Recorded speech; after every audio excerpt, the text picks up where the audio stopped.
Hello all, Alison here. Welcome back to Words and Pictures for some more tag time. When we created these crackled poppies the other week, I crackled an MDF tag so that you could see it happening, and then moved on to one I'd made earlier so that we could move straight to the painting, which means I've got a crackled MDF tag ready to play with, and I'm thinking of keeping things fairly simple today. I've got some bits and bobs we've made in previous episodes that may or may not get used. I've got some paper dolls around, but I wanted to start with a little bit of PaperArtsy Infusions. This is Slate Blue, which is one of my favourite colours. Never ever take the lid off your infusions. Much better to make a little hole with a drawing pin in the top, or a brad awl. A brad awl is the thing you really need to make the hole with, and then you can keep a drawing pin in the top just to stop spillage if it falls over. These are pigment powders which, activated with a bit of water, will just create you a lovely random vintage inkiness. Slate Blue has greys and blues within it. All of the infusions have within them walnut stain granules, so that you will get a lovely grunginess. And I'm just thinking sort of smoky, soft, and you can see I'm just letting that run into the cracks, hopefully highlighting some of them. I might pull back a little bit so that it's just in the cracks. Let's see what we've got. It's just giving me a little bit of highlighting on that crackle texture. I'm going to go back in with a bit more. You can see you don't need much in the way of powder, so that now I'm adding this second layer. These I'm probably going to leave a little more strongly rather than dabbing back with the paper towel, but it's just resting nicely into some of that texture, highlighting it for me and creating a rather foggy, beautiful, random bit of delight. Simple as that, really. I don't want to do anything much more than that. Once you've got water on your project, you can add a few extra grains of powder just directly if you want to, trying to be a bit delicate about it, because I know what happens if you let rip with infusions. So in just a few places, and that powder's going direct into moisture now, so that's allowing it to immediately start spreading out, and I'm quite enjoying. You can see now a bit better that there are different colour granules within this. Yeah, I'm thinking the butterflies, as I'm looking at this and it's getting smokier and grungier, I'm thinking the butterflies are probably not going to be part of the game today. Let's just let that spread into here a little bit, spread into here. Ooh, who knew we were going to end up going grungy today? Well, it's always a possibility, to be honest, when there are infusions around. I'm really enjoying that. Might leave it as is and just let that dry. You can dry this with a heat tool, absolutely, in which case you'll arrest things in the state they're in. If you let it continue to sort of spread and move, things might change a little bit, but I'm loving that crackly, gnarly grunginess that's going on there. I'm just going to spread this a little bit into this corner. That's creating lovely texture. Going to allow this to spread a little bit. I'm going to bring a bit more of that across there. Grand. I might have a little go with the heat tool on that just to set it as it is, and I'll be right back. As with watercolours, those infusions will get subtler as you dry them with a heat tool, but where you've got really concentrated powder, you'll still keep that lovely grunginess. But I think you can see that all the way across the tag, that has now highlighted that gorgeous crackle texture. So I'm going to go in with a little bit of stamping, keeping things in a neutral, grungy colour kind of place. So I think I'm going to go with, in fact, I might go with brown for these. Feeling I'd quite like these to be fairly strong. So these are my winter grasses from PaperArtsy. Let's get a couple of those in place. I think up the side here, of course, they were created as winter grasses, those sort of bare seed heads that you get through the winter. But they'll do any, if you can stamp them in green and you'll have summer flowers. It's not compulsory that they happen in winter, as you can tell, given I'm filming this at the beginning of August. But this just seems to be the mood I'm in today. It's a little grayer and gloomier, shall we say. It's my crafting mood. It's not necessarily my life mood, but it just happens to be what I want. So in each of these sets, as well as the large stem, you get a little sort of small scale version of that, so that they could be in the distance, or they could just be adding, as they're going to here, a little extra detail around the base. And I might even take a few of them up here in a gentle, delicate kind of way. That's rather pretty. Let's have some coming up through the middle and a little bit through the side here. Ooh, that's good. That's good. I'm enjoying that. A little bit here. Just a couple of heads to just beef that up around the edges. Yes, happy with that. So this might end up being an even simpler tag than I thought it was. I've been wondering about this chap. He's been hanging around for a while, sort of saying, please use me. And that looks quite good to me. Or, let's see, I also love this girl here. She also looks rather nice in that little landscape we've created. To take that bit out.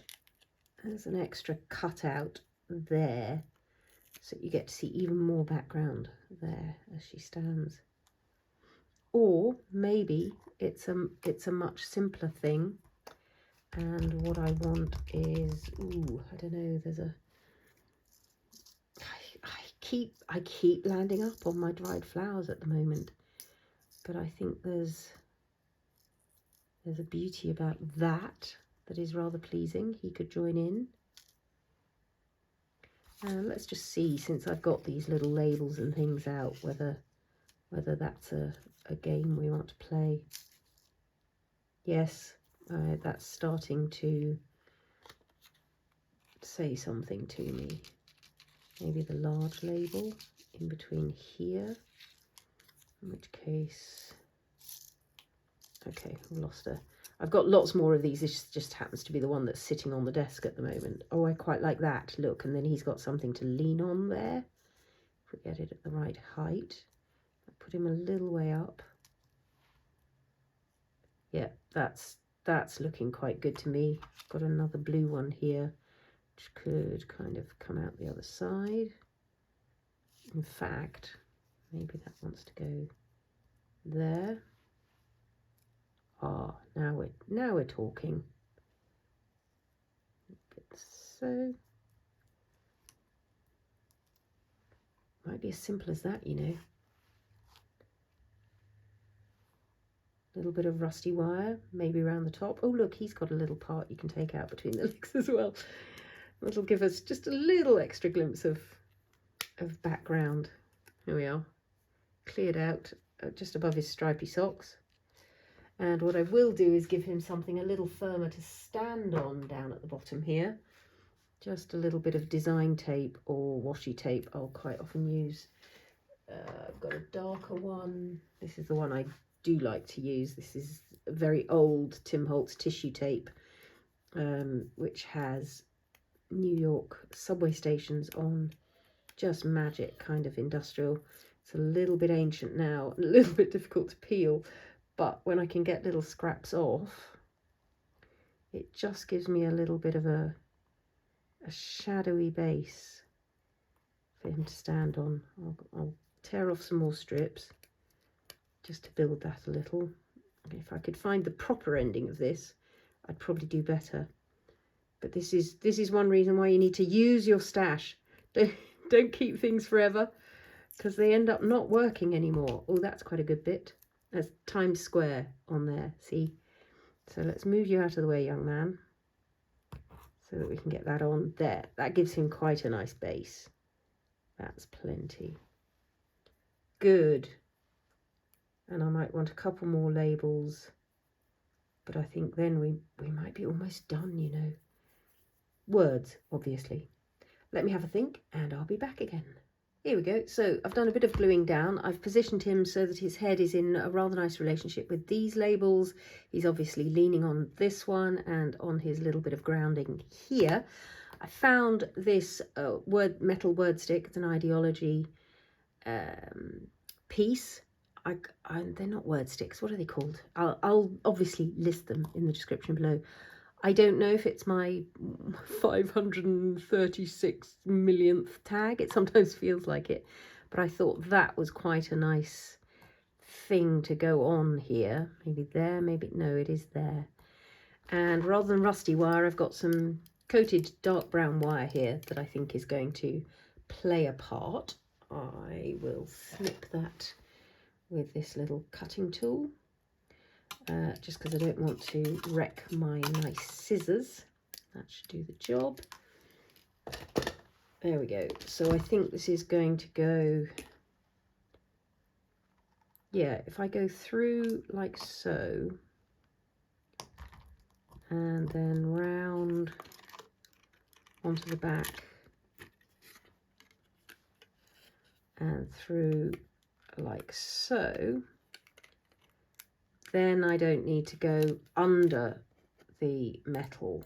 If I put wire all the way through and under the metal, that's going to mean the metal won't sit down nicely on the tag.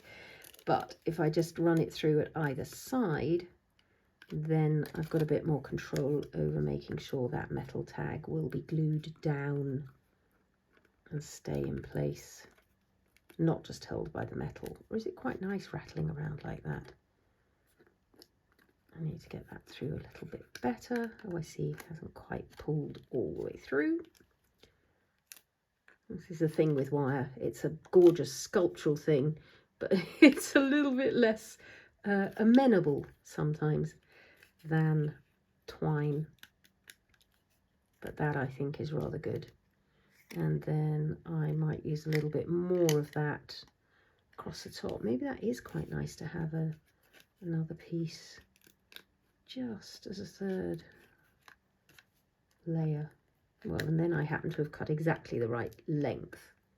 That's actually holding in place rather well. What will give it a final little nudge to stay in place is if I put a little bit of tape on the back here. I've got some masking tape just nearby. This is just decorator's masking tape, so that's extremely cheap, very useful thing to have around. And that's just going to hold that wire in place at the back there. Grand, rather like that. A little bit more through the top, I think. In another nice sculptural kind of a way. Let's do that. I think we'll double it up, put it through. And I'm just sort of eyeing this, and as I'm looking at it, I'm just thinking, one other thing we might want is just a little word or two up at the top here. I will decide whether I want to snip this loop and have 4 little strands, but I quite like the loop actually. That's quite sort of random and pleasurable. There we go. Yeah, it does just want a little bit of wording. Off to see what I can find. Yep. I think it's one of the small talk stickers, Idea-ology, this one, and I'm just going to snip it so that we can have live each day up here, probably there-ish, maybe a bit further down, with grace and authenticity. I think goes maybe here, maybe here. Maybe under his feet. No, that's not right. I think it's there. Live each day with grace and authenticity. This definitely needs to come down a bit.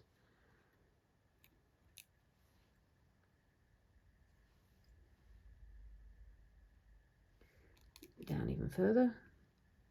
No, we were sort of in the right arena.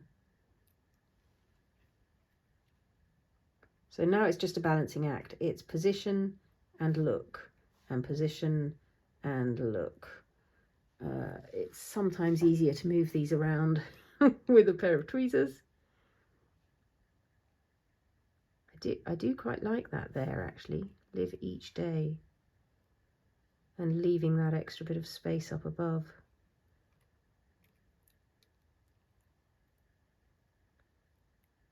There's another little snippet that got left behind. Just wondering, live each day for good. Maybe that's a better thought. Live for good. Grace and authenticity are nice, but the phrase is too long. You can see why I'm having a problem.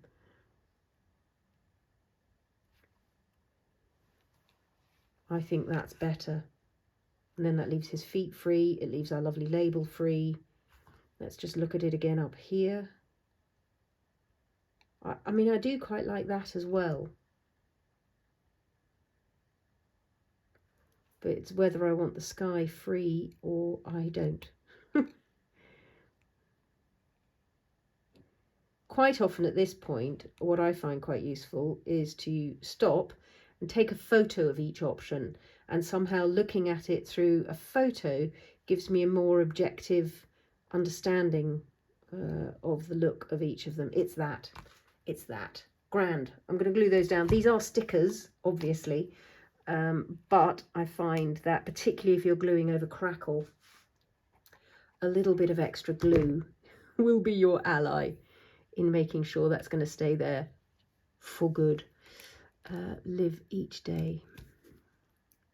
And it's just at the base of that bit of Grunge Infusions.